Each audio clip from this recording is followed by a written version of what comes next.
नमस्कार दोस्तों, स्वागत है आपका फिर से एक बार। आज हम कर्म की बात करेंगे। जो लोग ये सोचते हैं कि मैं जैसा चाहे वैसा कर्म करता रहूँगा अपने जीवन में और मुझे कोई भी बुरा फल नहीं मिलेगा, तो आज मैं उनको एक जीते जागते एग्जाम्पल के साथ उनको बताने की कोशिश करूँगा।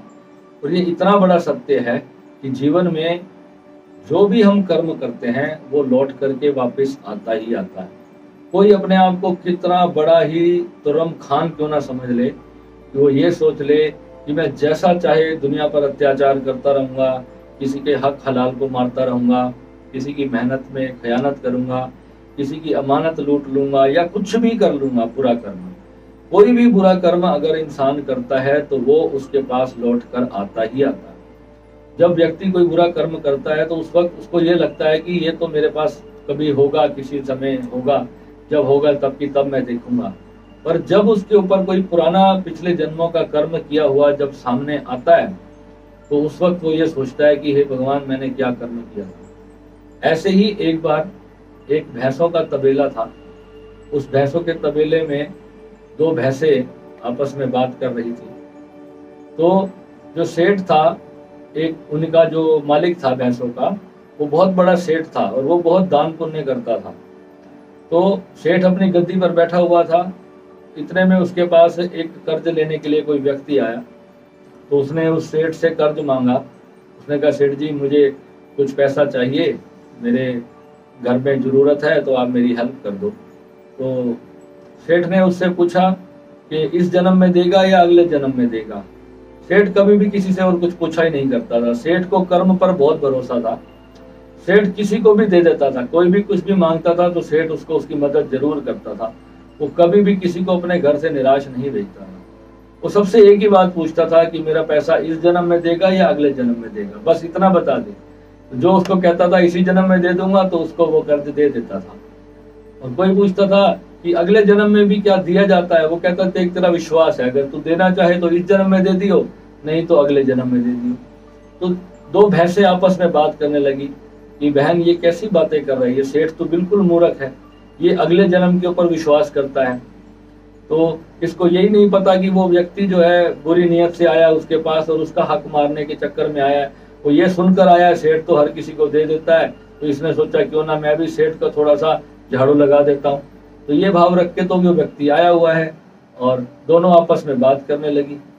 तो एक भैंस ने कहा कि बहन, ये सेठ बहुत ज्ञानी है और इसको पूरी समझ है, और तू ये मत सोच कि अगले जन्म में चुकाना नहीं पड़ता।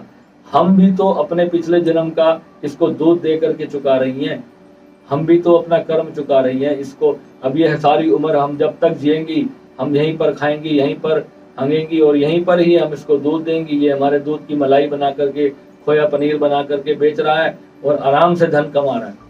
जितना हमने इसका पिछले जन्म में लूटा था, अब सारी उम्र ये हमारा दूध निकाल करके, हमारा दूध बेच करके इतना धन कमा रहा है और हम इसकी गुलामी करने पे मजबूर हैं। आज हमें ये योनि मिली है तो उसका कारण क्या है कि हमने कुछ ऐसे कर्म किए थे। इस सेठ के साथ हमने कुछ ऐसा किया था जिसकी वजह से आज हमें इसके घर की भैंस बन करके जन्म लेना हुआ। तो दोस्तों, ऐसे लाखों उदाहरण हैं कि जितने भी जो जीव जंतु इस प्रकार की योनियों में जाते हैं, तो आप ये समझ के चलना कि पूर्व जन्मों का प्रारब्ध इंसान को इस योनि में जाने के लिए मजबूर कर देता है। कुछ लोग, कुछ धर्मों में ये मान्यता है कि मनुष्य जो है कभी नीच योनि में नहीं जाता। मैंने एक वीडियो में आपको पहले भी बुद्ध भगवान का एक संस्मरण करके सुनाया था कि भगवान बुद्ध जब खुद बताते हैं कि मैं अपने पिछले किसी जन्म में हाथी था और जब मैंने एक चूहे की रक्षा की तो उस चूहे की जो रक्षा के प्रताप से जो है मेरी जो चेतना है, मेरी जो कॉन्शियसनेस है वो बढ़ गई और जिससे कि मैं मनुष्य के शरीर को प्राप्त करने के लायक हो गया। तो तब जाकर के मुझे अस्तित्व ने मुझे मनुष्य का शरीर दिया। तो भगवान को तो अपने सारे पुराने जन्म याद हैं और आप भी जब श्री विद्या की साधना में जाओगे तो आपको अपने पूरे सारे पिछले जन्म याद आएंगे। एक एक जन्म आप अपना देख पाएंगे, पर उसके लिए थोड़ी कठिन साधना करनी होती है। मगर ऐसा बिल्कुल भी नहीं है कि कोई व्यक्ति पिछले जन्म नहीं देख सकता। हर व्यक्ति अपने पूर्व जन्मों को देख सकता है।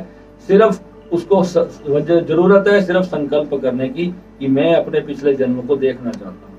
और उस हिसाब से जैसे हम श्री विद्या की साधना करवाते हैं, अगर आप उसमें अपना ये संकल्प लेकर के साधना करोगे कि मैं 100 जन्म पीछे जाना चाहता हूँ, तो निस्संदेह आपको विद इन 21 दिनों की साधना के अंदर आपको पूर्व जन्मों की सारी घटनाएं संस्मरण में आ जाएंगी, सारी घटनाएं आपको याद आ जाएंगी।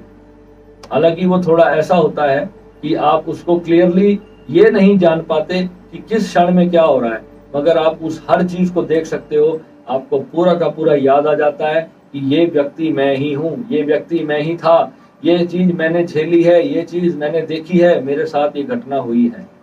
जब आपकी आत्मा आपको याद दिला देती है, जब उसको पता होता है कि मैंने ये कर्म किए हुए हैं, और फिर उस कर्म में और इस जन्म में वही व्यक्ति आपके जीवन में होता है, और आपको वो ये सोच ले कि अगर आपके साथ उसने कितना भी बुरा कर लिया और उसको फल नहीं चुकाना पड़ेगा, तो ये उस व्यक्ति की भूल है। और अगर आप ऐसा सोचते हैं कि मैं जो मर्जी कर्म करता रहूं, मुझे कभी सजा नहीं चुकानी पड़ेगी, तो ये सबसे बड़ी भूल होगी। इसलिए इस साधना का जो रास्ता है, वो सबसे पहली जो उसकी डिमांड है वो है शुद्ध कर्म, नेक नियत और आस्तेय का पालन। आस्तेय का मतलब है जो मेरा नहीं, मेरी उस पर दृष्टि नहीं।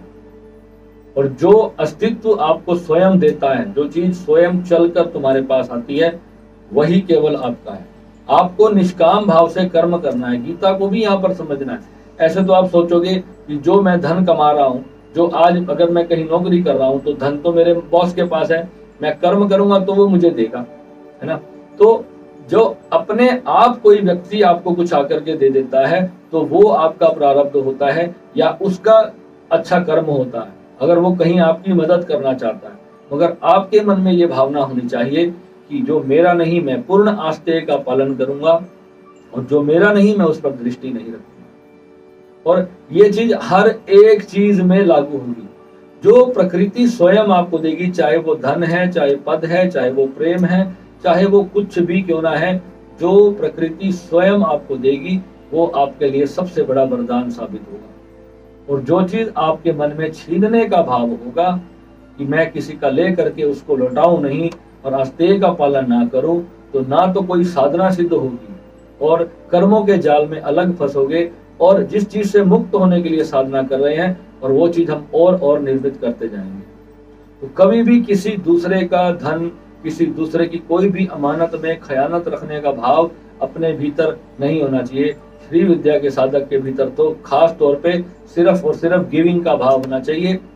वो हर व्यक्ति के प्रति जो है उसमें दान की भावना होनी चाहिए, क्योंकि जितना वो विराट अपना हृदय रखेगा, उतनी ज्यादा जल्दी वो अस्तित्व उसको कई गुना करके उसको वापस लौटाएगा। अस्तित्व का सीधा सा सिद्धांत है।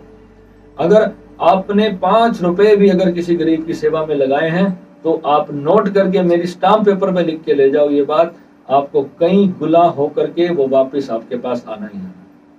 और अगर आपने गलत नियत से, गलत भावना से किसी का हक मार लिया है, तो ये मत सोचना कि वो उसको पास वापस नहीं जाएगा, वो किसी और माध्यम से घूम जाएगा। वो 1000 रास्तों से प्रकृति 1 करोड़ रास्ते निर्मित करेगी, परंतु आपकी जेब में वो पैसा नहीं टिक पाएगा। आपके पास वो पैसा टिकेगा जो आपकी मेहनत का होगा। जो सोचते हैं कि मैं इस जन्म में गरीब हूँ, मेरे जन्म में ग्रोथ नहीं हो रही, तो आप अपना बैकग्राउंड उठा करके देखिए, आपके मन में लोगों से छीनने का भाव था या लोगों को देने का भाव था। वो अलग बात हो सकती है कि दुनिया ने आपसे छीन लिया होगा, क्योंकि प्रारब्ध हो सकता है, मगर बाद में जब आप ओवरऑल रिजल्ट देखोगे तो आप एक शिखर पे पहुंच जाओगे। कितना भी कोई आपके साथ बुरा कर ले, आप ये मत सोचना कि मैं तो हमेशा अच्छा करता हूँ, मेरे साथ तो हमेशा बुरा होता चला जाता है। आपको केवल अच्छाई पे चलना है, आपको केवल गिविंग पे चलना है। चाहे वो पैसा हो, चाहे वो प्रेम हो, चाहे वो कुछ भी चीज हो, किसी को सहानुभूति क्यों ना देनी हो, किसी की किसी भौतिक प्रकार से या आध्यात्मिक प्रकार से, किसी भी प्रकार से अगर आपके मन में मदद करने का भाव है, तो प्रकृति आपको वो सब वापस लौटाने को वचनबद्ध है, कर्तव्यबद्ध है। ये इतना बड़ा लॉ ऑफ नेचर है कि इससे कोई भी व्यक्ति बच करके बाहर नहीं जा सकता। कोई कितना भी अपने आप को बड़े से बड़ा राजा महाराजा घोषित कर दे, अगर वो दूसरे के साथ गलत करेगा तो उसको वो चीज चुकानी पड़ेगी ब्याज के साथ। ये बहुत बड़ा सिद्धांत है। तो इसलिए ये भैंसों की कहानी से आपको सीखना चाहिए कि हमारे जीवन में हमें अच्छे कर्म करने हैं। अब जो भी है वो सब परमात्मा है, और परमात्मा के साथ गलत करने का मतलब है अपने ही साथ गलत करना। क्योंकि आप एक और परमात्मा की कॉन्शियसनेस कितनी बड़ी है कि जब आप गलत रास्ते पे चल पड़ते हो तो बस फिर गलत ही गलत आपको खींचता है। और जब एक बार आप गिविंग मोड में आ जाते हो तो ऐसा फ्लो आपके भीतर से बहता है कि फिर आप नेचर को भी देते हो और नेचर आपको भी देता है। फिर वो जो सर्कल घूमता है ना, वो बहुत कृपा करता है। ठीक है, आई होप बहुत सारे लोगों को कर्म के बारे में समझ आ गया होगा कि कर्म जो है वो लौट कर आता है, और अपनी साधना में और या किसी भी जीवन के कार्य में अपनी गिविंग को कभी मत छोड़ना। अगर सच में कुछ बड़ा प्राप्त करना है, कोई भी साधना सिद्ध करनी है, अपनी सेल्फ रियलाइजेशन प्राप्त करनी है, अपने कर्म को कभी मत छोड़ना। नमः शिवाय।